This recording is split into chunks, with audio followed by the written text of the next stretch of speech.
tudo jóia. Ah, que bom.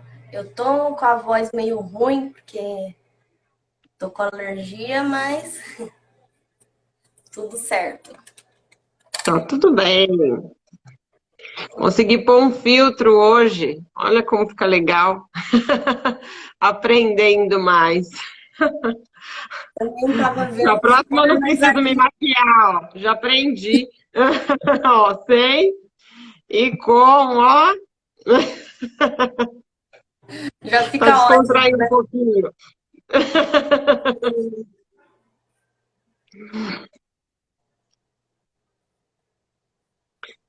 Tô colocando só Tudo aqui o título. tá bem, fica à vontade aí, segue aí como da forma que você está acostumada aí. Só aguardem um minutinho, gente, quem já entrou aí, ela está ajeitando aí o título, para a gente já iniciar. Estou falando aqui enquanto ela está digitando, né, Ellen? Isso. Agradeço aí quem já entrou, já está para quem já está participando.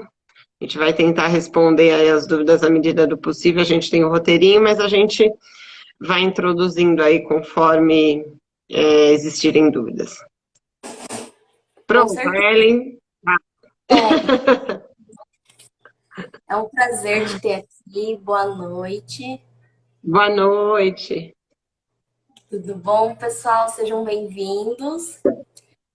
Nós vamos começar agora se apresentando, então depois, logo mais, a gente já começa com o conteúdo.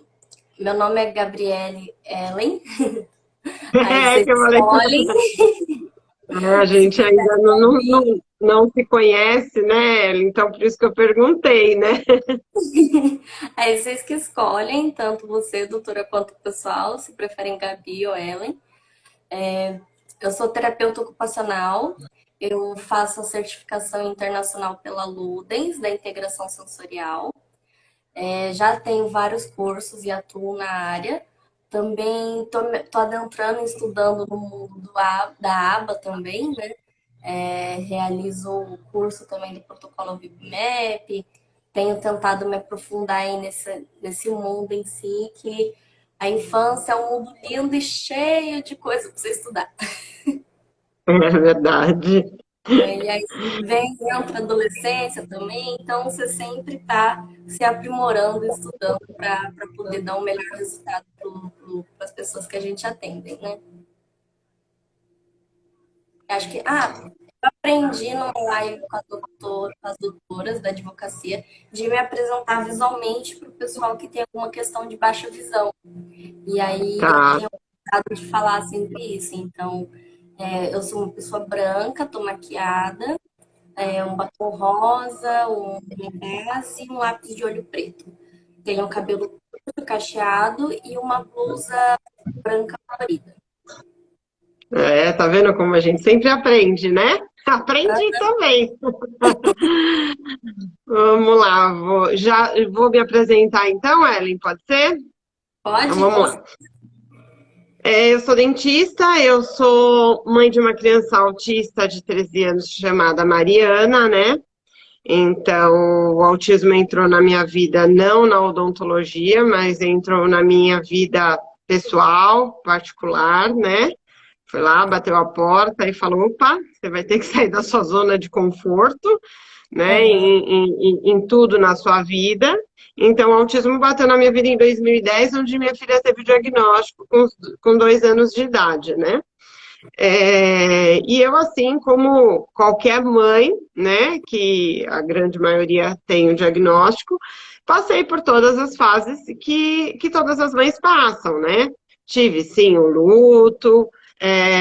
No momento depois do luto, eu tive um momento até de uma acomodação, então ela é assim mesmo, e tá bom, e tá tudo bem, né? Só que a acomodação também não foi tão legal, porque aí minha filha passou por uma época onde teve poucos ganhos, né? Por conta até dessa acomodação, não é aceitação, é acomodação que eu falo, né? A gente se acomoda, tá bom, é assim, então vai ser assim, tá tudo bem, né? Até que, numa época da vida da minha filha, ela, nem um pouco que estava tendo de terapia, ela queria mais, né? Então, ela fazia pouca terapia nessa época já, 2 vezes só por semana fone, 1 vez por semana psicóloga, porque eu tinha me cansado de terapias extensas, né? Ela também tinha se esgotado e a gente chegou num ponto que eu tinha dado uma estacionada, tal. E aí nem isso ela queria, uma época da vida dela, né? E aí, dentro desse período todo, falando da odontologia, né? Foram períodos onde eu diminui muito minha carga horária de atendimento, eu atendia cada vez menos e em épocas de crises menos ainda, né? E eu fui diminuindo, até essa época que ela não queria mais terapia nenhuma. E quando ela não queria mais terapia nenhuma, eu comecei a fazer um monte de curso, né, na área do autismo. De várias abordagens. Foi quando eu fui para a Ludens e fiz o curso de autismo e suas alterações sensoriais. Eu consegui fazer não por ser mãe, eu consegui por ser da área da saúde, né? Eles me liberaram na época. E aí eu comecei a fazer curso de integração sensorial, curso de outras abordagens, fora o ABA, cursos de apraxia de fala. Eu comecei a fazer um monte de curso, mas não com intuito odontológico, profissional. O meu intuito era achar um caminho para minha filha, né? Achar um caminho que ela aceitasse, achar uma terapia nova que ela aceitasse, que ela não chorasse. E nesse decorrer dos anos, né, foi quando algumas mães, assim, antes, inicialmente, quando ela era pequena, eu tive uma outra amiga que falou, você não atende minha filha? Eu até falava atrás no consultório, mas eu olhava, eu falava, ai não, tem que ser um dentista especialista, né? Não, eu ainda não entendia nem minha filha, quanto mais entender o filho do outro, entendeu? Ainda era muito complicado isso para mim na época, né? E aí depois desses cursos todos, né, que foram aparecendo, aí uma outra mãe quando perguntava, eu falei, não, traz, né, uma conhecida, tal, não, pode vir, eu atendo, tal. E aí eu comecei a levar tudo que eu aprendia, né, tudo que eu tinha aprendido nesses cursos, eu comecei a levar para odontologia no consultório. E lógico, eu comecei a ver resultados positivos, né? Porque eu comecei a conseguir atender crianças, fazer condicionamento, entre outras coisas, e começou a ter um resultado positivo. Foi quando então, né, mais ou menos lá em 2015, assim, que eu comecei realmente, né, a atender inicialmente poucos, um ou outro que indicava, né? Hoje em dia, praticamente não existe quase um dia da semana que eu não atenda um autista no consultório, né?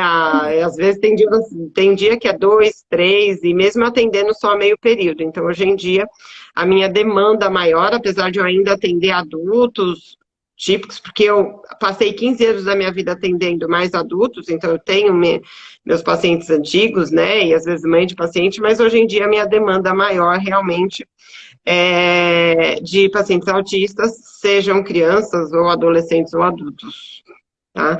E mais ou menos foi essa a minha história, resumidamente. No autismo, minha história, além de ser terapeuta, né? Meu noivo é autista, tem um problema terrível com dentista. É difícil, Bem, as questões sensoriais do autismo são difíceis, né? E dentro de um consultório odontológico, a demanda sensorial é muito grande, né? Às vezes até com ele, você de autista sobrou 2%, agora de questão sensorial tem 99%, né? Porque Então, né, mas assim, eu particularmente, né, a gente fala de autismo de criança, a gente fala muito de questão comportamental do autista, né, mas assim, é lógico que existe, é lógico que existem birras em função de frustração, né, que eles têm baixíssima frustração, mas assim, o quão existem, não sei a porcentagem de comportamentos aí que vem por conta de questões sensoriais deles, né? Sim, e quando a gente vai estudando as questões sensoriais, a gente vê que, né, quando você tem alterações sensoriais, leva a um atraso no desenvolvimento emocional, porque você precisa conseguir se regular, você precisa conseguir entender e não se estressar tanto com o ambiente para conseguir ter um desenvolvimento emocional. Então, muitas das alterações comportamentais vêm de uma questão sensorial, né? Então, uma coisa vai levando a outra. Às vezes, eu começo com uma questão por ser uma coisa sensorial, acabo vendo que aquilo vai dando resultado também, e junto no sensorial vem uma alteração comportamental. Então, às vezes, nem dá muito para separar tudo. Tem uma coisa ou outra que você vê que é só comportamental ou só sensorial. Altera tudo, até altera aprendizado, né? Se a gente Sim, pensar, se a gente está com uma dor de cabeça num curso, quanto que você vai conseguir aprender, né? Se você está ali com dor de cabeça, muitas vezes aquela dor de cabeça te atrapalha, né? Então imagina aquelas crianças dentro de uma escola com uma demanda sensorial altíssima, né? O quanto essa demanda não atrapalha no aprendizado dele, né? É bem complexo, né, Ellen? sim.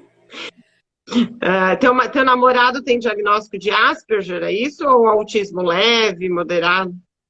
Autismo leve, é. Ele, na Leve? verdade, está no processo de conseguir o diagnóstico, que é um Tá, diagnóstico tardio, então acaba demorando um pouco mais. sim. Mas não sobra outro diagnóstico. Fica assim, fica tipo, então, né? Não tem muitas outras coisas para ter ali. Então você Aí tem que estudar bastante estereotipia, mesmo para o conseguir hiperfoco, entender, né? para você ter noção, ele tem umas 10 profissões devido ao hiperfoco. Tá. Então, eu brinco, não tem outro diagnóstico para encaixar ali. É fotógrafo, é webmaster, então ele faz desde um servidor tipo Google a um site completo de acordo com a pessoa. Consegue fazer site que fica offline. Enfim, tem umas coisas assim que ele inventa que você fala, gente, de onde saiu isso? Tá certo, é verdade, muito legal. Mas vamos lá. Enfim, vamos iniciar. Acho que a primeira pergunta que a gente tem é qual a idade ideal para a primeira consulta? Tá, vamos lá. Isso aí, assim, a gente está, eu nem sei como é fora no Brasil, mas os brasileiros, de uma forma geral, eles vêm um dentista para, eu vou quando eu tenho um problema, né? Assim, então, eu tenho uma dor, eu vou, eu tô vendo uma cárie, eu tô com tártaro, eu preciso ir no dentista, né? O brasileiro tem esse hábito de ir ao dentista quando o problema já está instalado, né? Só que a gente está falando assim, no público geral já isso não seria o ideal, né? Programas de prevenção e de manutenção para evitar, né, que você tenha um problema, seria o ideal para todos os pacientes, né? Mas a gente está falando pacientes que têm uma demanda sensorial muito grande, né? E o consultório odontológico, ele é cheio de questões sensoriais. É a luz, né? Que às vezes tem crianças que têm hipersensibilidade à luz, aquilo dói aos olhos dele, não é um doer como o doer da gente, nossa, essa luz está incomodando um pouco. Não, aquela luz entra de um jeito, pode entrar de um jeito muito maior e causador, né? É gosto, né? É cheiro, né? Todos os materiais odontológicos, na sua grande maioria, sempre tem algum gostinho, né? Nem que seja um gosto de álcool, sempre tem algum gostinho, cheiro, né? Se manter-se parado num período maior do que a criança está acostumada. Que mais aí? Fora a ansiedade do novo, né? De ficar com a boca aberta, algodão, textura, né? Então, tudo que normalmente para o autista é bem complicado, né? Então, pensando em tudo isso, né, a mãe, o principal é ir ao dentista, não quando a criança já está com algum problema, né? É lógico que quando está com algum problema tem que ir, né? Mas assim, o ideal é que vá antes de acontecer algum problema, né? Para a criança ter tempo de se adaptar comigo, de criar vínculo, de criar confiança. Assim como qualquer terapia, né? Como uma fono, uma psicóloga, para a criança poder te responder, para a criança poder ter ganhos dentro de um espaço terapêutico, seja ela qual for, fono, TO, psico, o vínculo é essencial, a confiança no profissional que está com você. E no dentista não é diferente, Ellen, não é igual, né? Assim, eu não tenho nenhum pó do prim-plim-plim, se eu ouvi de uma mãe uns anos atrás, e isso nunca saiu da minha cabeça. Eu não tenho nenhum pó do prim-plim-plim que eu vou jogar na criança e vou fazer um milagre, entendeu? Não, isso não existe, nem na odontologia, nem em nenhuma outra profissão, né? Entendeu? E com eles é de pouquinho em pouquinho que a gente vai ganhando a confiança. E na odontologia é a mesma coisa. Então, o ideal é que a mãe leve a criança antes do problema, né? Antes da criança ter uma cárie, antes da criança estar com uma dor, né? Para quando essa dor acontecer, e se acontecer, porque pode ser num processo de prevenção, de orientação, que isso nem chegue a acontecer, mas se acontecer, essa criança já está adaptada comigo, essa criança já tem um ganho de confiança comigo, e que ela possa permitir fazer em consultório, né? Mas assim, em termos gerais, né, a orientação da odontopediatria, né, é que a primeira consulta ao dentista seja feita ainda no primeiro ano de vida, tá? Por quê? Você vai fazer uma limpeza num bebê? Não, né? Mas a gente vai dar orientações para a mãe, né? De orientações de higiene, orientações quanto ao flúor, orientações de como higienizar quando nasceu o primeiro dentinho, ou se já nasceu o primeiro dentinho, orientação de como aliviar essa gengiva dessa criança nos primeiros dentinhos, orientar retorno, aí sim, olha, você retorna quando tiver os dentes todos erupcionados, ou se acontecer algum problema, orientação. Então, existe uma série de orientações no início da vida daquela criança que é muito importante, pensando-se em prevenção. Tá? Porque ainda existe o mito de com flúor ou sem flúor, que a gente vai chegar, né, falar um pouquinho mais para frente. Existem alguns pediatras que ainda recomendam sem flúor, e eu vou explicar o porquê na hora que chegar essa pergunta do flúor, tá? Mas assim, essa orientação no primeiro ano de vida da criança, a mãe ir com o bebê nesse primeiro ano de vida, é muito importante, para que aquela mãe tenha orientações corretas, né, dentro de uma odontopediatra, com orientações sempre atuais, né, porque a ciência muda, a ciência é mutável, porque uma coisa que é certo hoje, pode semana que vem, eu posso estar te dando uma orientação hoje, semana que vem pode estar saindo um estudo e mudou, né, aquele estudo provou que tem que ser feito de uma outra forma, né? Então, é muito mutável. E, às vezes, é isso que acontece com os pediatras quando eles falam para prescrever sem flúor. Porque eu, quando me formei há 20 anos atrás, essa era a orientação, né? Que enquanto a criança não cuspisse, era pasta de dente sem flúor, né?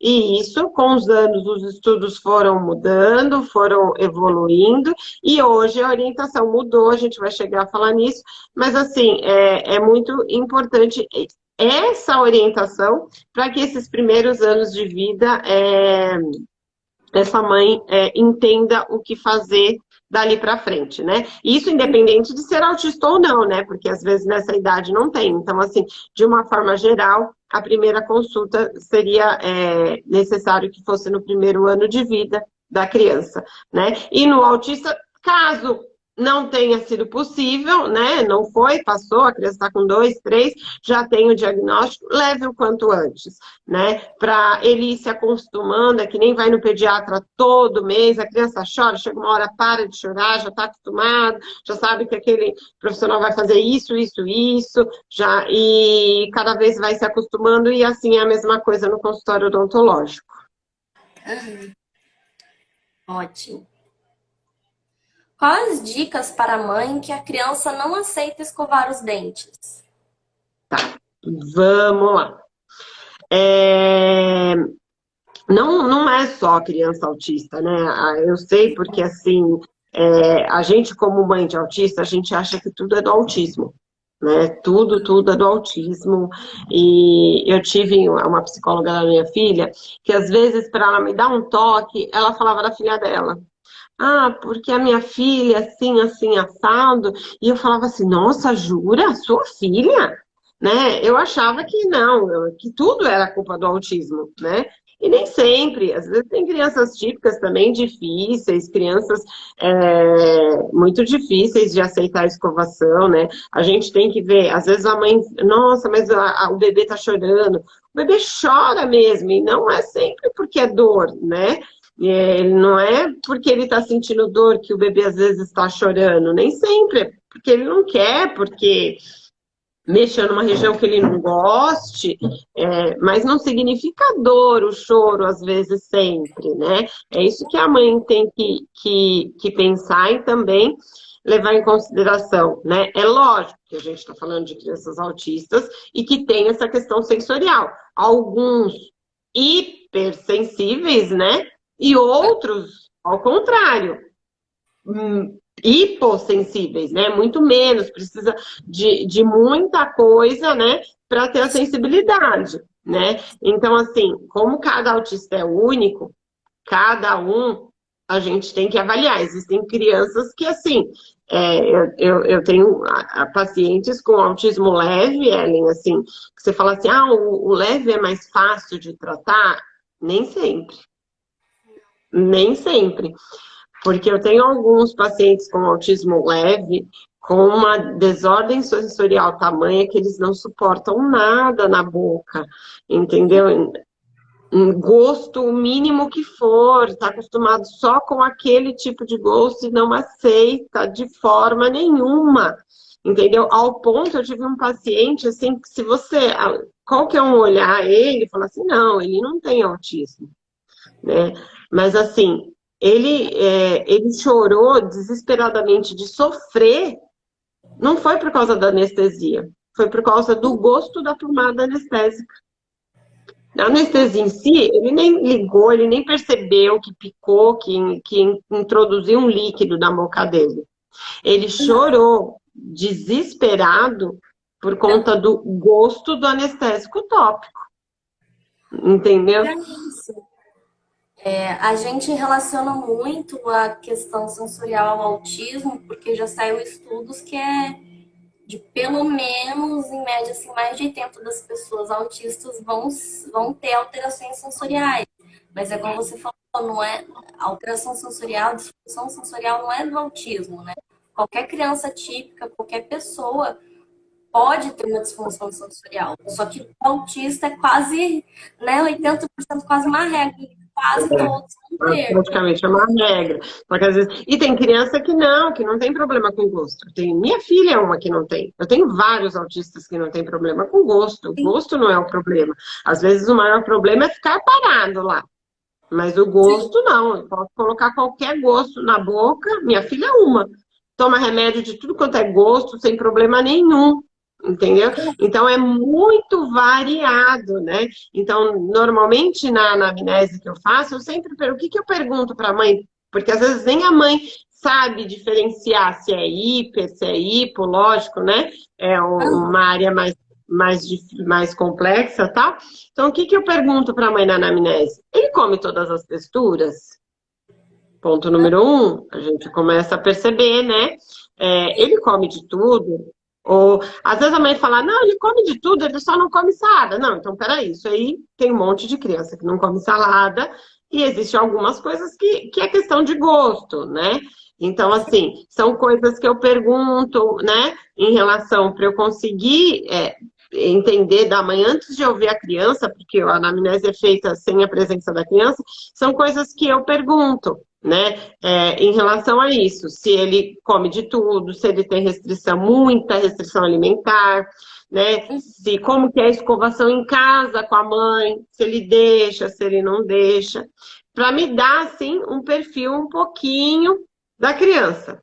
E em relação a dicas, né, então, assim, a Cássia acaba eu falando um pouquinho do dia a dia do consultório, mas em relação à dica, né? Às vezes, quando a criança tem uma hipersensibilidade, né? Você pode até explicar melhor do que eu isso, né? Mas é quando ao toque, né? É muito mais, ele sente, né? Muito mais do que uma pessoa normal. Pode ser que as cerdas de uma escova normal seja, apesar de serem muito macia, ainda serem duras ou incomodar aquela criança na hora de escovar. Pode ser que o motivo seja as cerdas, né? Hoje em dia, existe a linha de cerdas super extras macias, que normalmente a principal é a Curaprox. Não estou fazendo propaganda não ganho nada, mas ela é boa. Que ela por ter, ela tem uma quantidade de cerdas muito maior do que uma escova comum, tá? Ó, a gente vê aqui, ó, deixa eu pôr aqui, ó. Opa, mais branco. Tá, ela tem uma quantidade de cerdas muito maior, né? Só que cerdas extra macias. Às vezes tem paciente adulto que fala, ai, doutora, você escova limpa mesmo? Limpa, porque ela limpa. Ela é tão leve ao toque, né? Que às vezes a pessoa acha que não tá limpando, mas ela limpa sim muito bem, tá? Então, às vezes, pode ser o problema das cerdas, que para aquela criança tá muito dura. Mesmo que ao nosso toque você fala, nossa, é macia, eu tô tocando essa daqui, ela é macia, tá? Mas para a criança na boca, a sensação não é a mesma da gente. Então, às vezes, essas escovas mais macias, tá? A criança vai permitir mais, tá? A Curaprox, ela é um pouquinho cara, mas hoje em dia já tem várias outras que estão copiando e copiando de forma legal, não é uma cópia ruim. Tem essa Nids aqui, Nids, deixa eu pegar a embalagem dela, tá? Porque é uma escova praticamente a metade do preço da Curaprox. Essa aqui, ó. Essa marca aqui, ó. Dá pra ver? É Needs Oral Care. Oral Care dá pra ver, a marca não. É Needs. Foi? N-E-D-S. Ó, que é praticamente, ó, tudo bem que essa é adulta, eu não achei infantil dela, tá? A adulta da Curaprox é essa daqui, tá? Então, assim, ó, ela é praticamente idêntica, ó. Tá vendo? Essa é infantil, tá? É praticamente idêntica, é metade do preço, entendeu? É metade, porque essa Curaprox ainda é muito cara. Ela é metade do preço e ela é macia igual, né? Pensando aqui em todas as classes sociais, né? Eu atendo filho de médico, eu atendo filho de empresário, mas eu atendo aquela criança que a mãe fala, ó, eu não tenho condições e tudo bem, entendeu? Então, assim, pensando em todos as classes sociais, tem essa daqui que é a metade do preço e é tão boa quanto, tá? Então, uma dica é isso. Pode falar. Tem umas que a sensibilidade às vezes não é nem na gengiva, né? Nem em relação à textura. É em relação ao som que a cerda acaba causando, né? Acaba sendo incômodo. Teria alguma que seria mais, sei lá, de silicone, alguma que não faça tanto barulho? Eu às vezes acabo indicando aquelas de bebê mesmo, porque às vezes eu conheço só aquela. E às vezes é melhor Aquela limpar bebeira, com aquilo do né? que nada, né? Vamos lá.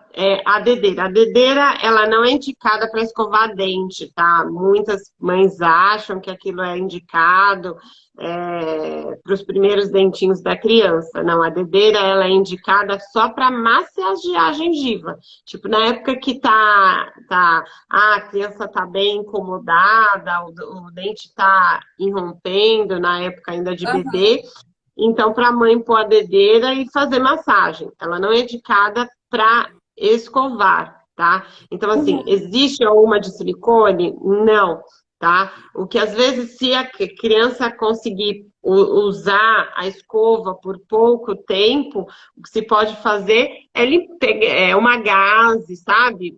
Uma gaze ah, com um pouquinho de força mesmo, fricção, para pelo menos conseguir tirar a placa bacteriana, o biofilme hoje que se fala, A tá? indicação Mas melhor, que, então, seria uma gases mesmo, como fazer em último uma caso, assim, mas escovação. assim, o que eu falo para as mães, assim, a gente tem que tentar e a gente não pode Uhum. desistir.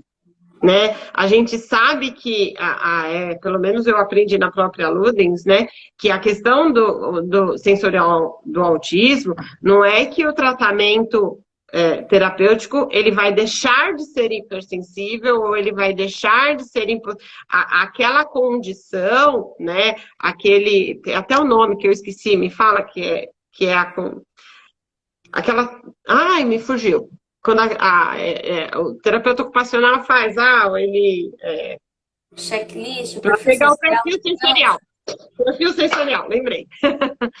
Aquele perfil sensorial da criança, ele não vai se. O tratamento não vai curar aquele perfil sensorial, né? Vai fazer estratégias para que a criança saiba lidar com as dificuldades dela, né? Tô correta? Aí você me corrige, Isso. É só, né? só acrescentando mais uma coisa. É que quando Isso. é uma hipersensibilidade muito grande, você vê que aquilo que você chega a causar dor, angústia na criança, você entende que não se pode insistir no sentido de aquilo ser desconfortável para ela, porque você cria novas redes, novas conexões neurais de que aquilo é mais aversivo. Então, ao invés de você facilitar, você reforça mais. Então, quando tá no nível daquela criança que não aceita nem encostar aqui, que você já vê que ela entra em pavor, desespero, trava tudo, você vê que aquilo ali é extremamente intenso, se você insiste naquilo, você está criando novas redes, você está criando mais aversão àquilo. Por isso que eu sempre Tá, penso numa estratégia de como começar, de forma dela começar a aceitar algo na boca dela, da gente ir trabalhando em paralelo, diminuir ela, porque assim, a criança não vai alterar o padrão, mas ela vai aprender a se modular. Quando você aprende a se modular, quando você aprende a se regular, a transformar aquilo, mandar para uma via diferente, mandar para uma via gostosa, aceitável para tá, ela não sente mais agonia, não sente mais a dor. tá, Então, por isso que não é que transforma o perfil, ela vai continuar tendo, às vezes, alguma sensação aversiva, algumas texturas, alguma coisa. Aquilo ali sempre vai aparecer em alguma situação. Porém, ela aprende a regular de uma forma que aquilo não cause sofrimento para ela. E aí, tá. isso que às vezes tem esse. Né, durante esse tempo, eu tenho que não deixar a mãe sem escovar, porém, se eu escovar com a escova, eu vou estar criando mais aversão e piorando, dificultando o trabalho com aquela criança em si. Entendi, entendi, entendi, entendi. Muito legal. Eu assisti uma live da Lígia essa semana, né?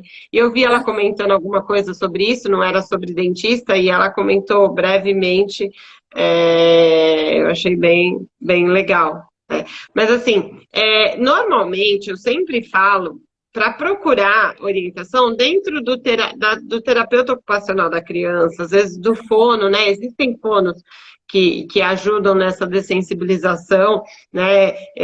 Eu sempre falo, nós dentistas não somos capacitados para fazer essa dessensibilização, né? O profissional, é o TO, eu não sei. Eu sei que existem alguns fonos que trabalham principalmente questão de restrição alimentar, eu conheço alguns fonos que trabalham isso, né?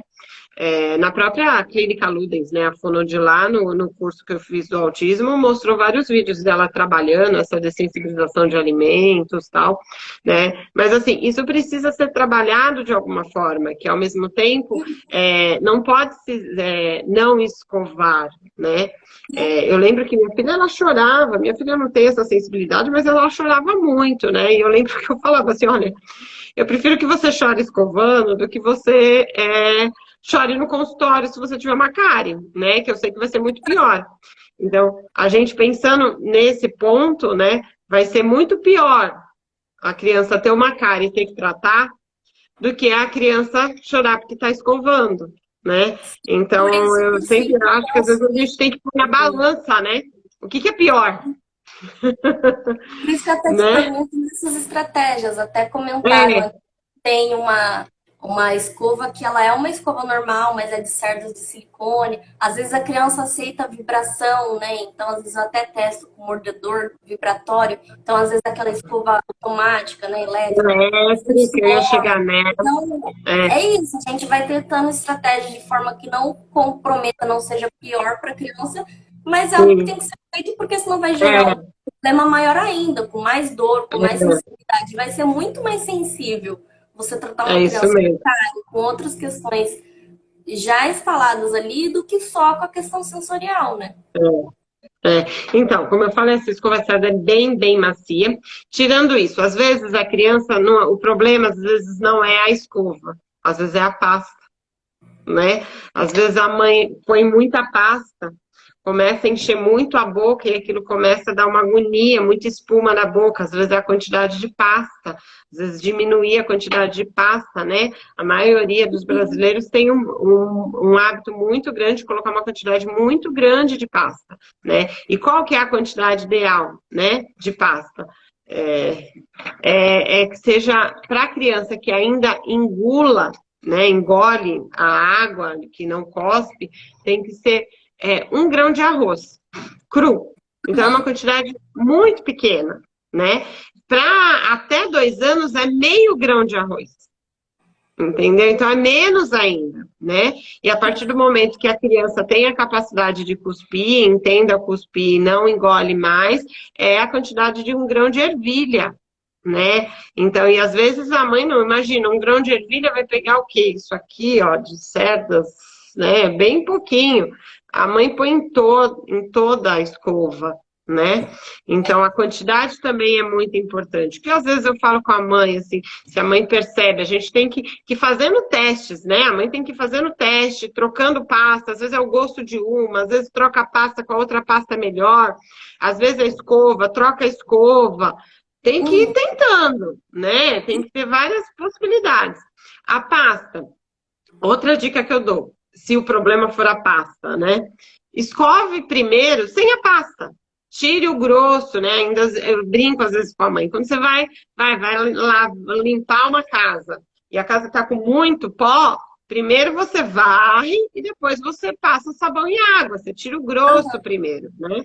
Então, eu brinco com a mãe, eu faço né, esse comparativo para ela entender. Então, inicialmente, tira o grosso, sem escova, sem pasta nenhuma, né? Para tirar o gosto, o grosso da placa bacteriana, e depois você põe aquele pouquinho de pasta e passa mais rapidinho, né? Outras possibilidades, dividir a escovação por 4 segmentos, então vai contar até 10, né? Contando até 10, a criança tem uma previsibilidade que quando chegar no 10, ela vai fechar a boca e ela vai descansar, ela vai poder cuspir, ela vai poder engolir, ela vai poder respirar. Às vezes tem criança que está acostumada a respirar pela boca. Então ela quer que acabe logo porque ela respira pela boca e não pelo nariz, entendeu? Então, dividir e contar. Então, vamos contar até 10 desse lado. Espera, descansa. Se a criança quer dar uma corridinha e voltar, ok. Se a criança aguenta esperar lá, ok, melhor. Vai para outro lado. Conta até 10. Até 10. E até 10, né? Ah, agora acabou. Aí pega, aí sim, põe a pasta entendeu? Se esse é o problema, e dá uma geral bem rapidinha para que a pasta, né, fique em contato em todos os dentes, aí um até 10 geral, 10, 10, pronto, entendeu? Uso de figuras, né, que podem ser tanto da própria criança, pode ser da mãe, pode ser do irmão, pode ser do amiguinho, ou pode ser figuras fictícias. A doutora Adriana Zing, que atende crianças especiais, depois eu posso te disponibilizar e você posta, é algo gratuito. Ela fez figuras, né? Com a sequência, para a criança se organizar, com sequências, quadro de rotina, tem crianças que têm quadro de rotina, e se a criança funciona bem com quadro de rotina, pode incluir no quadro de rotina a hora da escovação, né? Que mais? Deixa eu ver aqui nas minhas se eu não esqueci de falar nada. Ideal de escovar os dentes por dia da criança? Oi?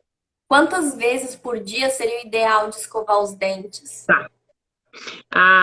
O ideal que seja a gente fala 3 vezes, tá? Porque o mínimo é 2 vezes.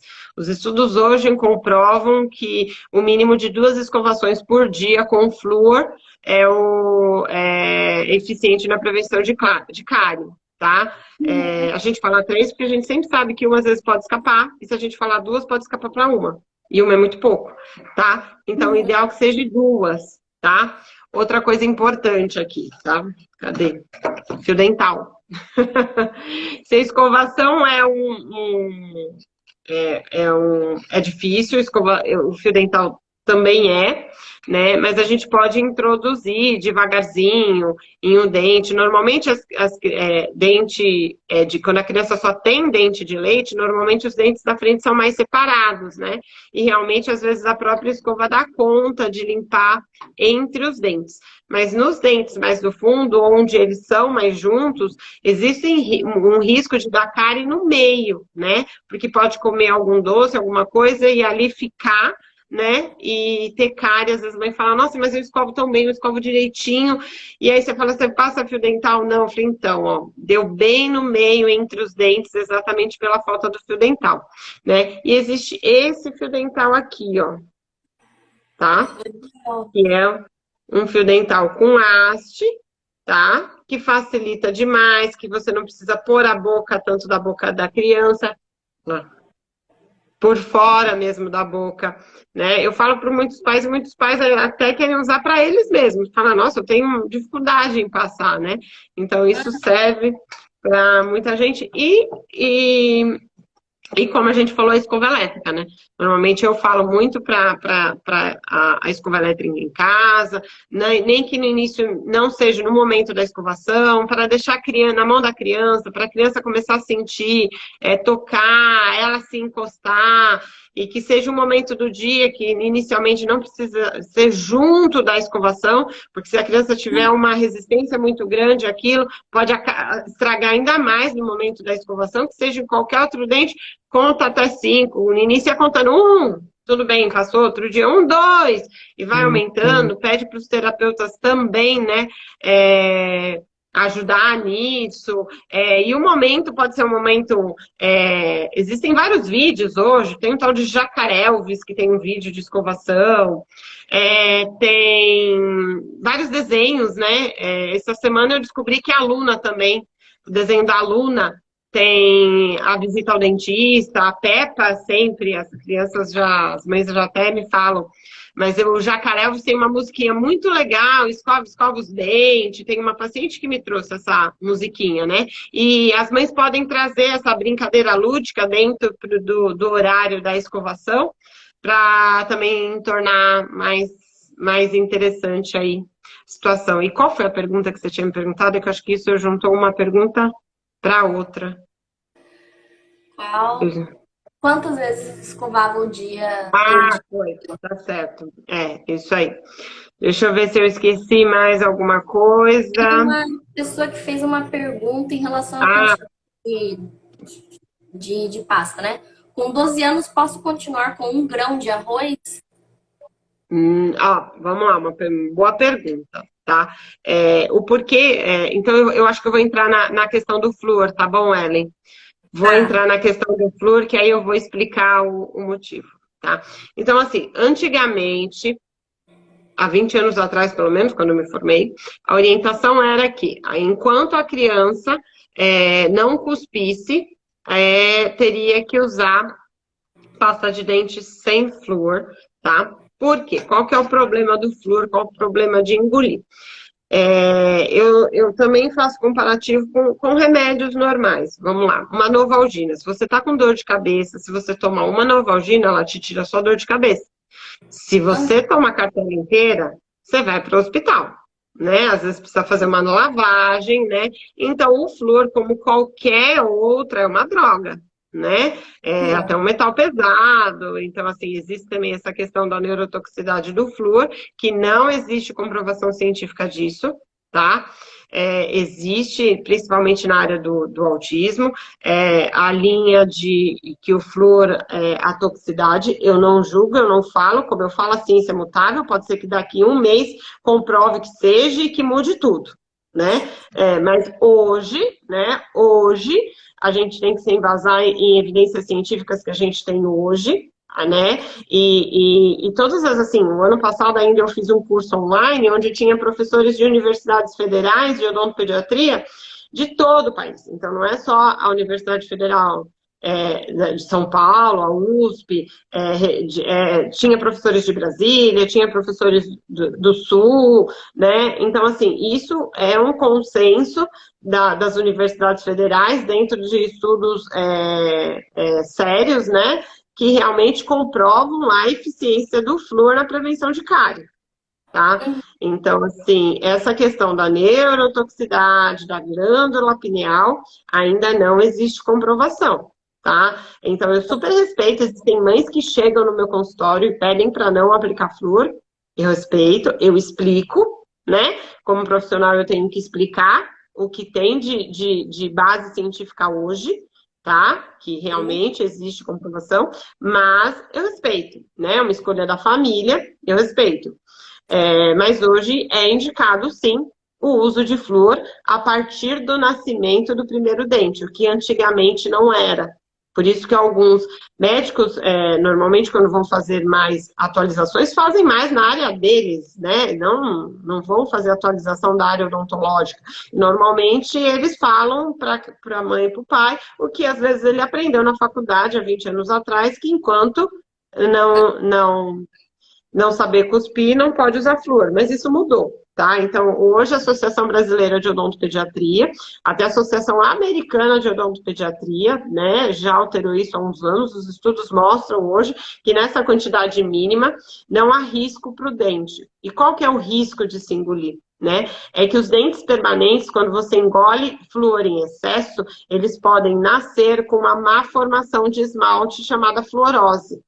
Porque fluorose são listras brancas, né? Então, o dente nasce com várias listras brancas que podem, em vários graus de severidade, até leve e até o severo, onde essas manchas podem ser até meio amarronzadas, tá? Mas aí é uma severidade muito grande de uma criança que às vezes engole uma quantidade muito, muito grande. Às vezes eu vejo com uma naturalidade, às vezes a mãe falando assim, ai, doutora, a minha filha, quando eu vi, comeu metade do flúor. Gente, isso é muito perigoso, tá? É como uma Novalgina. Na quantidade ideal, ela tem o seu efeito. Na quantidade excessiva, ela pode ser tóxica. Né? Então, às vezes, quem sabe mais para frente não vem um estudo mostrando que a toxicidade está no excesso e não na quantidade ideal, mas ainda não existe estudos para isso, né? E vamos deixar a ciência evoluir e pode vir. Então, hoje a quantidade é essa. Então, por que até quando a criança está mais ou menos, que nem a mãe falou, acho que com 9 anos, não é a pergunta? Do quanto? 12 anos. 12. Não, né, nessa idade, os dentes todos já de permanentes já até erupcionaram, tá? Então ela pode já ir para a quantidade de um grão de ervilha, tá? O grão de arroz é ainda até uns 7 anos, 8, onde ainda tem dente em formação dentro do osso. O permanente ainda está em formação, e dependendo, normalmente com 7, 8 anos, a coroa da maioria dos dentes aí já estão. Teria que pedir uma radiografia panorâmica para confirmar se a coroa, como que está a formação da coroa, e se a formação da coroa já finalizou, está em fase de formação de raiz, já não tem tanto perigo dessa fluorose nos permanentes, já não tem tanto perigo, não, já não tem mais perigo de fluorose nos dentes permanentes, então a criança já pode, mesmo que engula, passar para um grãozinho de ervilha, e isso é para o resto da vida. Nós, adultos, tendo autismo ou não, a quantidade é um grão de ervilha, não precisa mais do que isso, tá? Deu para Ellen, deu para entender? Precisa acrescentar, você pode me falar, tá bom? Porque às vezes eu vou falando, às vezes pode ser que me perca, tá bom? Não, deu sim. Ela falou que o filho dela não cospe e não gosta da espuma que o creme dental faz. Mas é isso, talvez nessa quantidade menorzinha que a gente não tá acostumada a pôr, talvez não faça muita espuma, né? Deixa eu te falar uma coisa muito importante, antes que eu esqueça, que eu oriento muito as mães.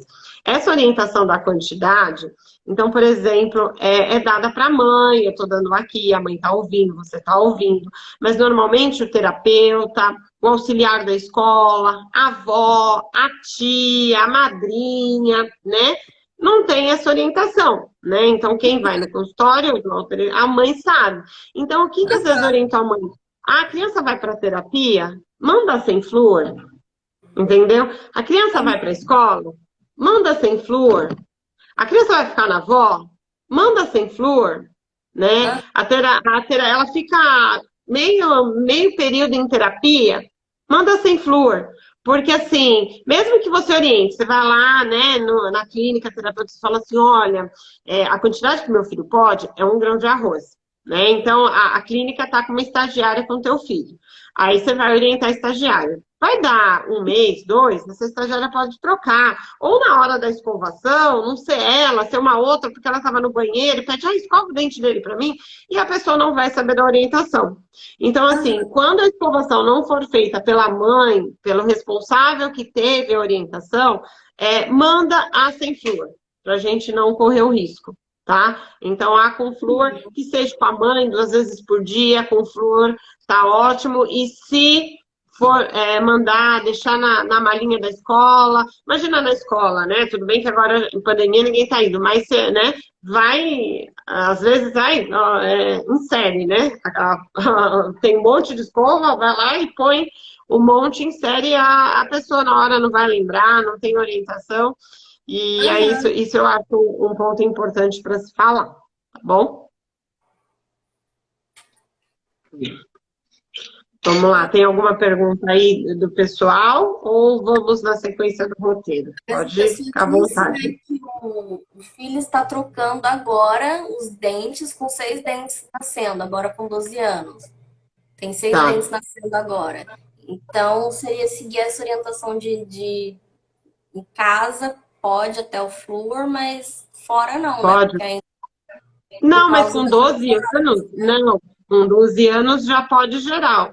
Porque com 12 anos, como eu falei, já não tem a raiz, os dentes já estão todos erupcionando, já, inclusive, não tem problema nenhum quanto à fluorose. Então, pode ser, mas assim, um grão de ervilha, né? Mas o risco é menor, né? O problema é os pequenininhos, né? Criança de 4, 5 anos, e engolir uma quantidade que às vezes a pessoa coloca na escova inteira e com flúor. Aí sim é uma superdosagem, estar tomando uma cartela inteira de Novalgina de uma vez. Entendeu? Então, é possível o autista aceitar o tratamento odontológico? Vamos lá, entendeu? Sim, né? Cada caso é um caso, né? É lógico que a gente espera, e eu também espero, que todos consigam, né? Nem sempre a gente consegue 100%. Existem casos que às vezes a gente vai para centro cirúrgico. Sim, né? Existem casos que às vezes chegam no meu consultório e a mãe tem que segurar porque aquela criança está com dor e eu preciso tirar a dor daquele paciente, né? Sim, infelizmente, quando chegam já em situação nesse ponto, né, do andar da carruagem, sim, às vezes a gente precisa. Mas assim, eu tenho muitos casos, e não são poucos, daqueles que se adaptaram, que criaram vínculo e que permitiram fazer tratamento, sem contenção, sem os pais segurarem, né? Às vezes você inicia, eu tenho um equipamento de integração sensorial dentro do consultório. Eu acho que eu sou a primeira dentista que colocou o equipamento de integração sensorial. Eu mandei um vídeo para a Lígia, da Ludens, né? Eu mandei um vídeo para ela, né? Eu falei, ó, professor, eu acho que eu sou a única dentista que tem, né? A maioria vê como um balanço, mas a gente sabe que aquilo tem uma função e não, eu não utilizo para fazer integração sensorial de forma nenhuma. Eu lembro que uma época no Instagram uma TO falou assim, nossa, você está falando que você está fazendo integração? Eu falei, não, jamais, eu não faço integração, não tenho curso para isso. Eu só utilizo do recurso da integração sensorial para regular a minha criança dentro do ambiente que é altamente desregulado, só isso. Mas eu não sou profissional capacitado para isso, né? Vamos deixar bem claro aqui, né, Ellen, que o profissional capacitado para fazer integração sensorial é o terapeuta ocupacional com a certificação internacional de certificação, né, que é dado só pela Lunes. Tem uma clínica de Curitiba, né, e acho que eu lembro São que tinha a TOI de São locais Paulo, agora. que estava começando a dar também, né, não sei se ainda está, mas eu São lembro três que... locais. Então, A Ludens, a Gensense e a Toy. e a TOI, né, mas a TOI é bem recente, né. Tem uns 2 anos, bem É, recente. então assim, então, às vezes tem mãe que fala, você faz a dessensibilização? Eu falei, não, eu não sou capacitada. Aí eu compreendo, eu entendo, eu percebo, assim, já tive crianças que chegaram que não tinham autismo e tinham uma questão sensorial, que eu falei, nossa, eu acho que essa criança tem um transtorno, né? Porque não necessariamente tem que ser autista, né? Que é o Não, transtorno do processamento sensorial. Eu já tive indicação de TO com criança que não era autista, mas tinha transtorno do processamento sensorial. E teve uma criança que chegou em mim, que já tinha passado por não sei quantos dentistas, e a questão aham, dela era gosto, cheiro, textura, de não permitir de forma nenhuma, de dentista tentar até sedação no consultório, que é o óxido nitroso, que é aham. o cheirinho, e ele não suportar nem o óxido nitroso, porque ele falava que tinha gosto de morango. E arrancava, entendeu? A gente teve que ir para centro cirúrgico. Era uma criança de 3 anos, ainda um bebê, digamos assim, né? E ele não tinha autismo, mas teve que ir para centro cirúrgico porque realmente ele não suportava de mim. Ela já tinha tentado com vários odontopediatras, já vinha com uma lista de situações não agradáveis com a criança. E eu falei, olha, procura um TO, porque eu falei assim, ele pode ter transtorno, não tô, né, não que ele tenha autismo, não é isso, mas ele pode ter só o transtorno de processamento sensorial, né? E eu já vi uma paciente que veio com esse diagnóstico e eu falei para a mãe, nossa, nem parece. Ela falou, não, foi a TO, já trabalhou bastante. Entendeu? A TO já trabalhou tanto que assim, ela foi super cooperativa e não teve problema com o gosto de flúor, a limpeza em si, algodão, ela foi super bem, A né? gente E compreende que cerca de 60% de crianças em idade escolar têm transtorno do processamento sensorial. E normalmente é isso que leva a dificuldades do escolar, dificuldades de aprendizado e tudo mais. Eu, inclusive, recebi tá, uma criança nesses dias com possível diagnóstico de dislexia, só que das necessidades para você ter um diagnóstico de dislexia é não ter questão sensorial, né? E ele tem tá. várias questões sensoriais. Então, às vezes, a gente acaba entrando num erro de diagnóstico de, ai, não, é isso, mas aí vai ver, tem várias questões sensoriais e às vezes alguns diagnósticos não podem ser dados quando se tem uma questão sensorial. Então, não é restrito ao autismo, a gente acaba relacionando muito por causa daquilo. Cerca de 80% dos autistas Nossa. têm um transtorno do processamento sensorial. E aí a gente É. acaba relacionando característica de transtorno do processamento sensorial com característica do autismo, que não é. É isso mesmo. Então, e aí você me perguntou, né? Então, é possível? É, a gente inicia aos poucos. Existem crianças que eu inicio. Às vezes a mãe tem aquele perfil que o tratamento odontológico tem que ser aquele tradicional. A criança tem que entrar, sentar na cadeira, ficar bonitinho, abrir a boca, ficar o tempo inteiro, do início ao fim, até eu terminar o procedimento, terminar e acabou. Então a mãe acha, não, meu filho não vai conseguir. Por quê? Ela tem essa visão de atendimento, né? Tipicamente, né, que acontece, e que fala assim, não, isso ele não vai conseguir. Ok, realmente. Às vezes eu falo para a mãe, tem mãe que fica, filho, senta lá, senta lá. Eu falo assim, deixa ele. Entendeu? Quanto mais você falar, senta lá, senta lá, senta lá, ele não vai sentar. Entendeu? Então, existem crianças que você deixa à vontade, quando você mal espera, sozinho eles sentam lá. Entendeu?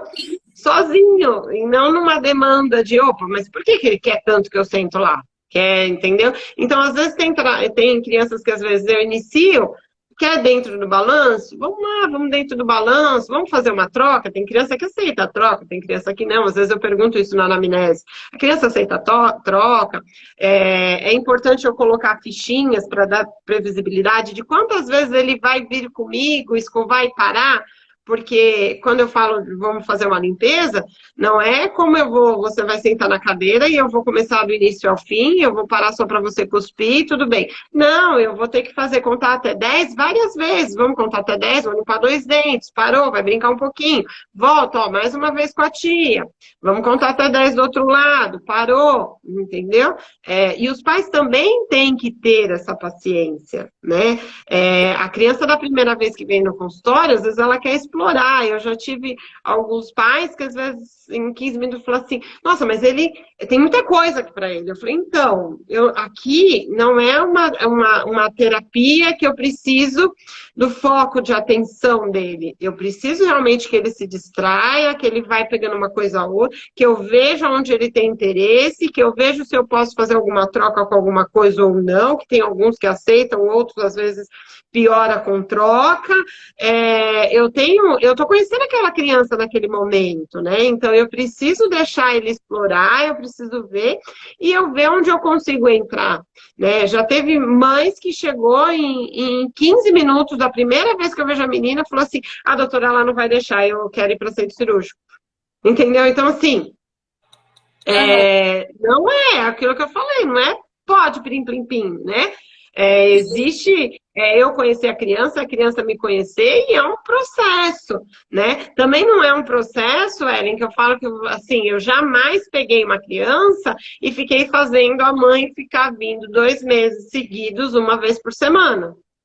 Também Aham. não concordo com isso.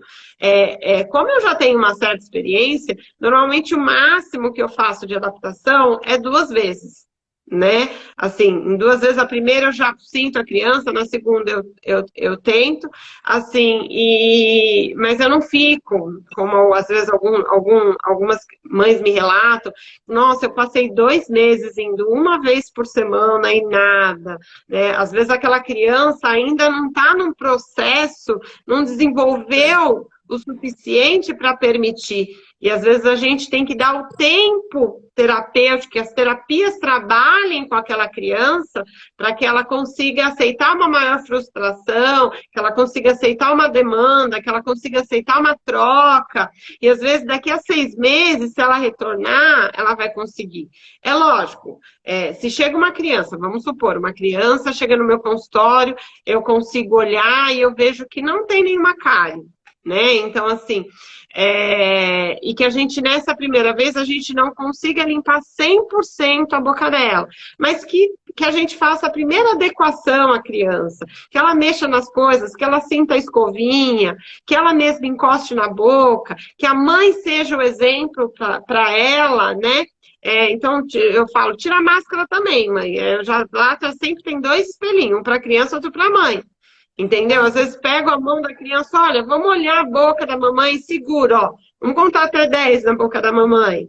Contou até 10? Ah, agora é sua vez. O outro, a mãe ser o modelo, e ele mesmo pôr na boca da mãe para ver que não tem nada demais, né? Então, assim, e se eu consigo olhar e eu vejo, nossa, olha, mãe, não tem nenhuma cárie. A gente conseguiu fazer a limpeza 100%? Não, a gente conseguiu 70%, 80%, mas eu tô vendo que a mãe tá conseguindo escovar razoável, a criança não tem tártaro, é só adequação. Eu falo assim, vamos fazer retornos mais curtos, ao invés de 6 meses, volta a cada 2, 3 ou 4 meses, aí eu avalio e converso com a mãe, dependendo de como é a escovação em casa, para aí a gente, gradativamente, vai ter o tempo da terapia, 2, 3 meses de terapia, a criança vai evoluindo, pode ser que da outra vez ela permita mais, e normalmente é isso que acontece, né? Normalmente vai gradativamente melhorando e a gente vai conseguindo mais. É lógico que se a criança já chega no meu consultório com um monte de cárie, a gente não pode ter esse tempo tão longo, a gente tem que intervir antes que aquela criança tenha dor, né? Se já não tiver com dor, mas se ela não tiver com dor, e dependendo do nível de cárie, a gente não pode ter essa demanda, ah, não, vamos ficar esperando, né? Às vezes não é o caso. Né? Mas se tá tudo ok, a gente pode, lógico. Se tem uma demanda, a gente vai ter que ter pelo menos 2, 3 vezes de tentativa, a gente vai tentando, né? Alguma possibilidade, eu sempre converso com a mãe, que sempre depois a decisão de o que fazer, se vai segurar, se não vai segurar, se vai para centro cirúrgico, se não vai para centro cirúrgico, se vai tentar o óxido nitroso, se não vai tentar o óxido nitroso, é uma conversa que depois da tentativa de adaptação, caso a criança tenha cárie, alguma coisa para realizar, a gente senta e conversa com a mãe, porque também tem a vontade, a demanda e a situação de cada família que a gente tem que respeitar, né? Sim. Mas é possível. Tem muitos casos, viu? Tem muitos casos que eu comecei fazendo limpeza sentando no chão, em pé, e que hoje já fizeram restauração sentadinho, sozinho, e a mãe começou a chorar. Foi um menino que ele chorava da porta. Quando ele chegava, era uma casa antigamente, a gente ouvia o choro lá da campainha, chorando. Eu fiquei 2 sessões que ele só chorava. Entendeu? Que a gente, na primeira carizinha dele, a gente teve que segurar um pouquinho, fazer rapidinho, não era uma cárie bem inicial, foi tranquilo, tudo, mas a gente fez rapidinho, né? E que hoje ele retornou esse semestre comigo, e assim, a mãe chorava da cadeira, assim, se ele ver, porque ele sentou sozinho e fez tudo sozinho, ninguém segurou, ninguém assim, crianças que às vezes, infelizmente, a gente precisou segurar. Teve uma criança que essa foi também muito emocionante, que a criança veio 3 vezes, ela tinha muito tártaro, a gente tinha que segurar para tirar aquele tártaro, e na 4ª vez ela entrou, quando eu abri a porta, ela entrou sozinha, ela sentou sozinha e ela deixou tudo sozinha. Entendeu? Então, assim, existe sim a evolução, é possível, e lógico, existem casos que existe, tenho pacientes que até hoje não permitem, né? E que quando tem alguma coisa mais grave, a gente precisa ir para centro cirúrgico, né? Então, existem todos, mas assim, o que eu quero passar essa questão para as mães e até para os profissionais, porque, assim, em primeiro lugar, né? A gente iniciar achando que é possível, né? Porque a gente se iniciar já falando, ele não vai deixar. Ainda tem mãe que fica assim, ele não vai deixar. Eu falei, então, mãe, se você falar isso, ele não vai deixar mesmo, né? Então, primeiro, assim, todo mundo envolvido tem que achar que é possível, né? O profissional também, né? Eu falo por mim, porque antigamente eu achava que era impossível também, né? Então, assim, primeiro ponto é a mãe achar que é possível, a família achar que é possível, o profissional achar que é possível e demonstrar confiança com a criança, né? Se a criança perceber que o profissional está inseguro, realmente a dificuldade vai ser maior. Se a criança perceber que o profissional está com medo dele, a situação também, isso em todas as áreas vai ser mais difícil. Então, é possível, sim, né? Não, às vezes, da forma que todo mundo acha, né? A criança vai ficar 100% ali o tempo inteiro. Não, às vezes não, né? E às vezes com o tempo, sim. Né? Com o tempo, sim. Às vezes a criança surpreende, crianças que tinham que levantar a cada contagem até 10, hoje ficam o tempo inteiro. Então é possível sim. E acreditar é o principal. Tem uma pergunta de uma mãe aqui. Meu filho tem 5 anos e já trocou 5 dentes. É normal? É normal, sim. É normal. Né, a primeira troca inicia em livro, antigamente se falava 6 anos, tá? Mas é a média, tá? Minha filha começou a trocar o primeiro dentinho dela, ia faltar 2 meses para ela completar 5 anos. Então é super normal, 5, 6, até 7. Às vezes tem mães que falam, nossa, já tá 7 e ainda não trocou. Isso é variado, a variação depende do metabolismo, depende do tipo de alimentação, né? Quanto mais esses dentes forem estimulados a coisas duras, a alimentos, a mastigação, às vezes mais rápida é a troca. E quanto mais pastoso, né? Você pega paciente com paralisia cerebral, que tem uma questão de deglutição difícil, normalmente é a troca. Essa semana mesmo, peguei uma criança de 9 anos que ainda não trocou os anteriores, mas na anamnese ele só come pastoso, então, mas dentro de 5 anos é super dentro do normal. Vamos para a próxima, então. Como fazer caso o autista tenha hipersensibilidade oral? Ou crianças, né? Já até falamos que isso é normal em qualquer Então, criança. assim, Como todas ser... as dicas que a gente deu, né? Há uma dica que eu esqueci que é muito importante quando a mãe fala que a criança morde, tá? A criança morde a escova, né? A gente pode usar, ó, de palitos de dentes, ó, palito de dente, palito de sorvete, tá? Ó, juntar uma quantidade de palito de sorvete, a quantidade de palito vai depender do tamanho da boquinha, da idade da criança, a mãe vai ter que ir testando a quantidade até ver a quantidade que seja ideal para sua criança, né? E a colocação aqui, ó, para você conseguir, coloca de um lado, né? Então, coloca de um lado para conseguir escovar do outro, troca do outro lado para escovar do outro lado. Existem algumas posições, imagina que aqui a criança tem a boca, né? Onde a mãe esteja por trás da criança e faça esse movimento, sabe? Aqui eu acho que precisa de né? Imagina que a criança, e olha a criança por trás, aqui tá a cabeça da criança, tá?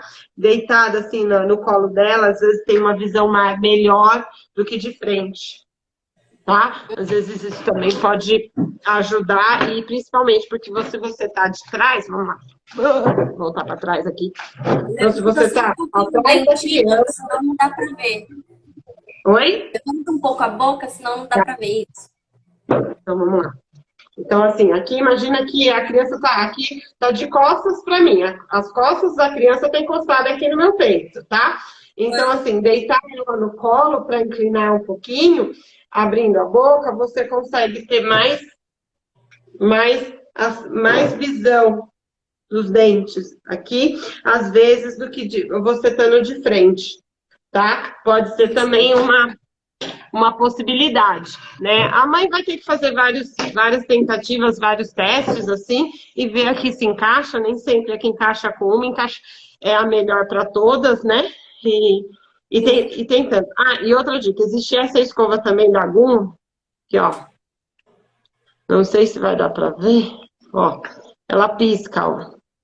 Legal. Para a criança entender, ó, vai piscando, piscando, que a escovação vai acabar na hora que parar de piscar. Mas, lógico, aquelas crianças que suportam ficar com a boca aberta esse período todo, pensando em autismo. Criança típica é mais fácil, né? Mas criança autista, às vezes, não suporta o tempo inteiro, ela demora, que eu acho que é 1 minutinho, tá? E aí ela para de piscar, sabe que já acabou, tá? Às vezes também tem aqueles... Ai, como que fala? Que vira, que fica caindo uma areinha. Quieta. Seu nome. Isso, pulheta. Tem alguns jogos que tem a pulheta, que pode ser usada a ampulheta também.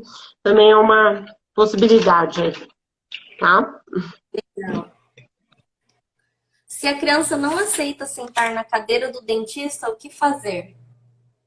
É aquilo que eu já falei, a gente pode sentar, assim, tem adultos, teve um caso também muito emocionante de um adulto, um menino de 24 anos, que chegou por indicação lá no consultório e que nunca nenhum dentista tinha conseguido olhar, não é tratar, olhar a boca dele, né? Aham. E tinham me indicado, né? E esse menino, no primeiro dia, eu consegui olhar e eu consegui entrar com a escovinha de profilaxia.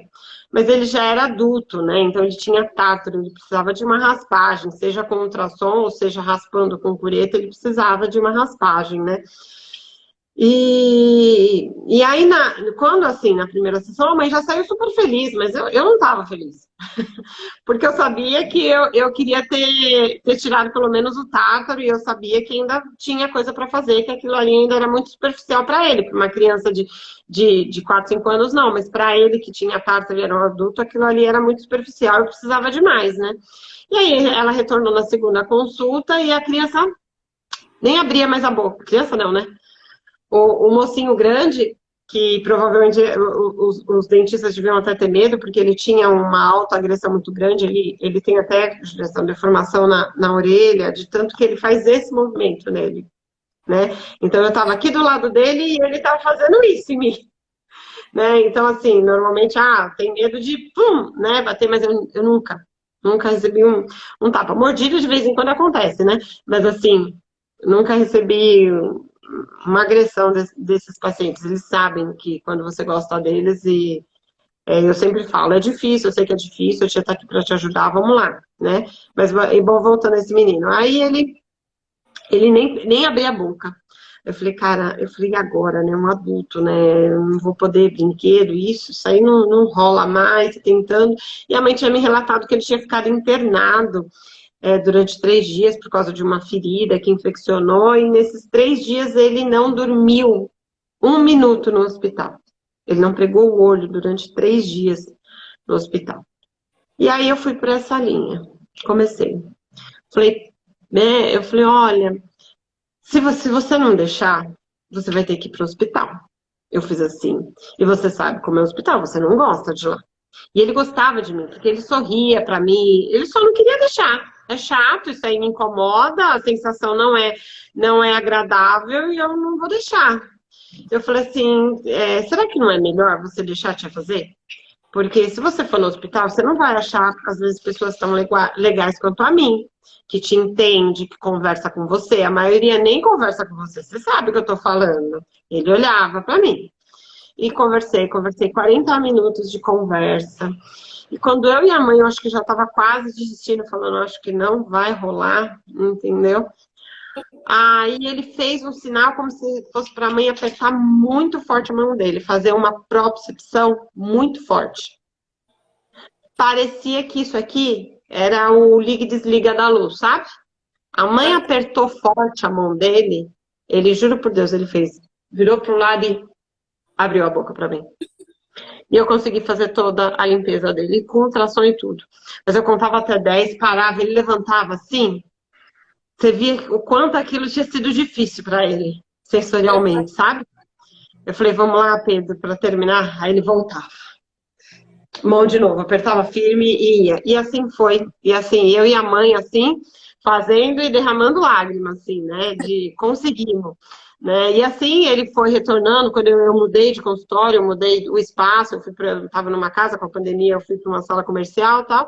E aí a primeira vez que ele retornou lá, ele já estranhou, aí ele não quis sentar na cadeira, ele sentou numa cadeira normal, e eu fiz a limpeza dele numa cadeira normal.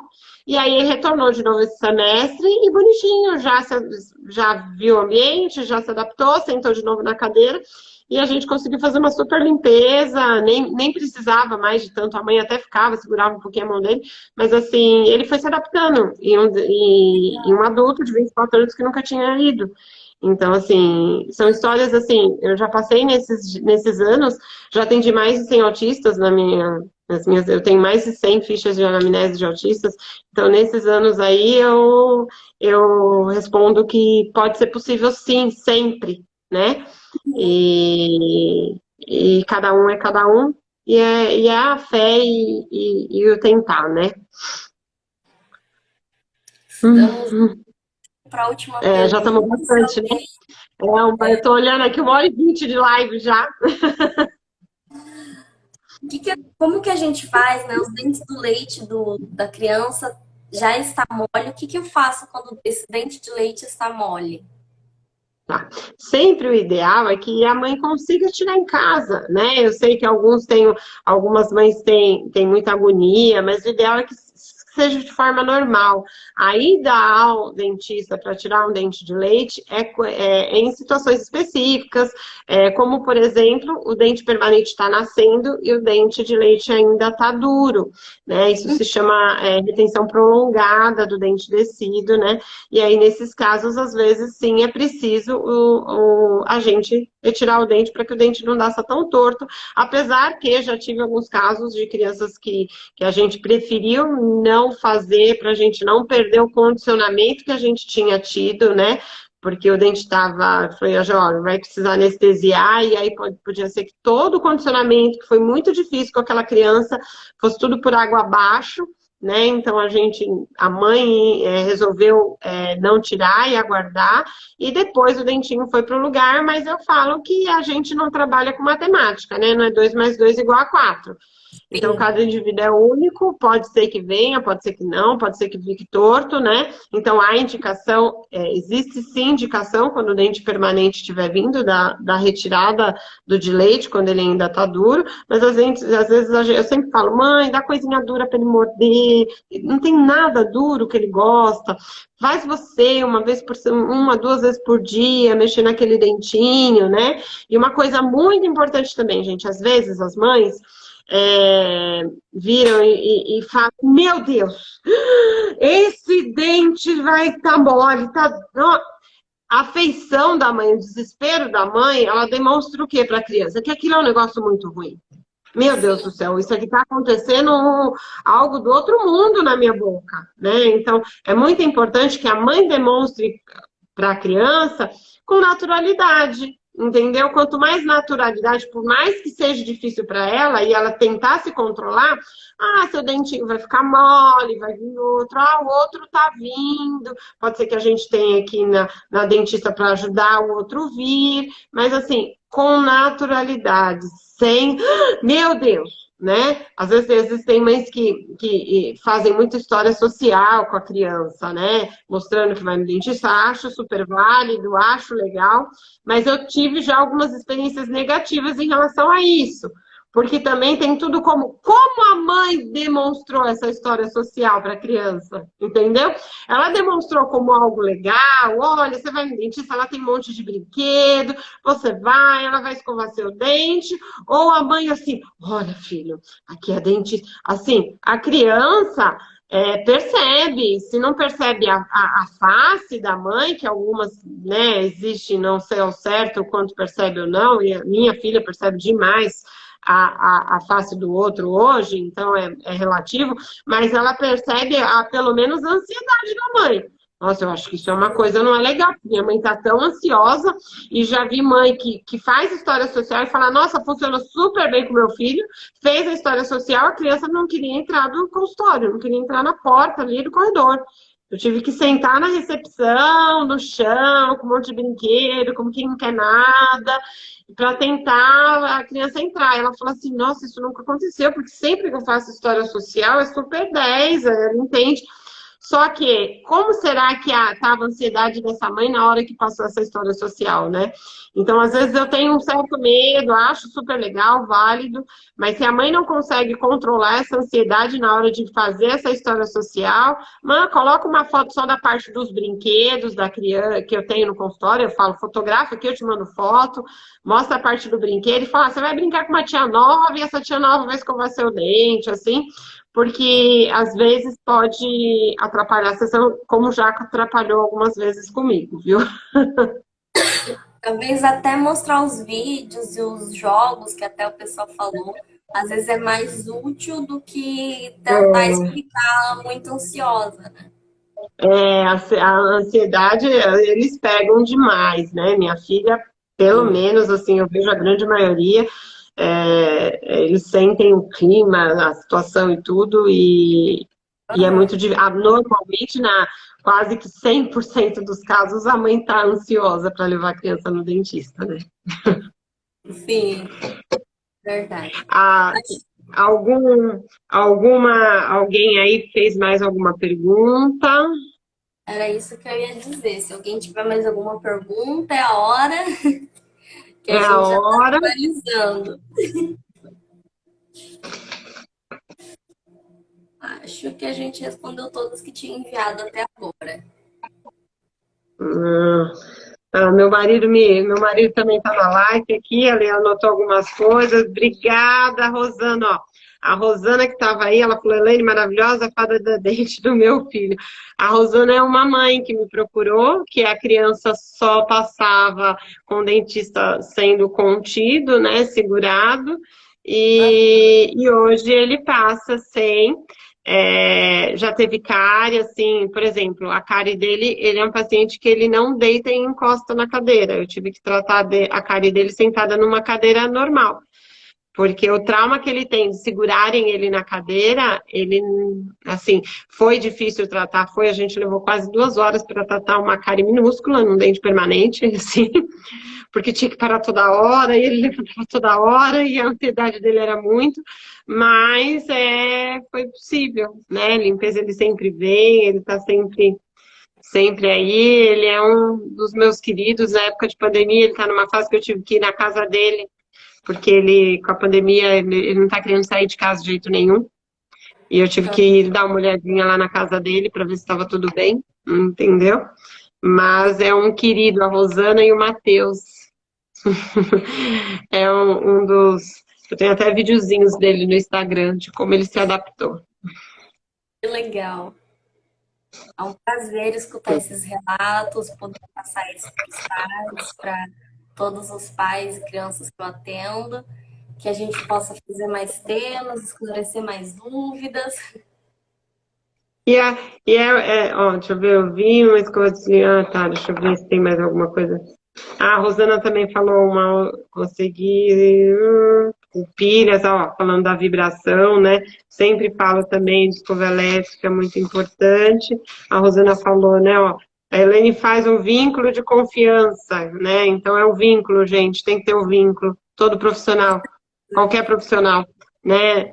Até você que está estudando aba, assim, às vezes existem o aba às vezes fica tão muito preocupado com a técnica, né, de aplicar de forma correta, e às vezes esquece do vínculo, gente. O vínculo é primordial, né? Ah, minha filha tá vindo aqui, só para você conhecer, ela vai dar um oi. Aí vem cá, Má, vem dar um oi pra gente. A tia, é, fala aqui. Oi! Um beijo, filha. Eu dei um.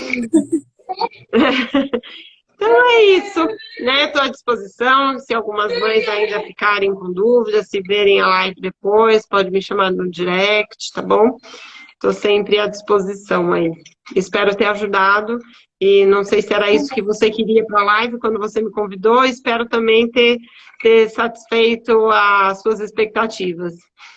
Ah, com certeza, foi maravilhoso, foi perfeito, sim, era o que eu estava esperando, sim.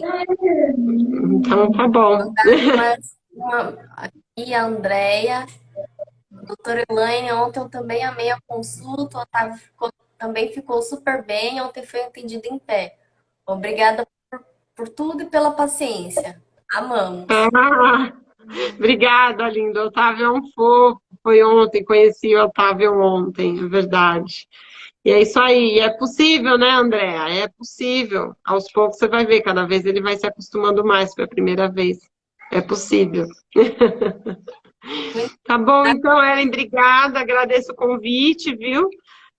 Obrigada pela troca aí. Essa troca, que nem eu falei, a gente sempre aprende uma com outra. Eu também aprendi muito com você, né? E é sempre uma troca. Para avisar o pessoal, a live vai ficar salva tanto aqui no Instagram quanto no canal do YouTube, né? O Teorizar Terapia Ocupacional. E é isso, a gente vai trocando sempre, que possamos esclarecer e qualquer dúvida pode enviar para mim e para a doutora, que a gente É vai isso trocando, mesmo. sim. Tá Obrigada, certo. viu? Boa noite. Foi um Imagina. prazer conhecer você. Sou sua Prazer filha. também. Prazer. Um beijo. Obrigada. Tchau, Evelyn. Bom final de semana. Tchau. Para você também. Para você também, viu?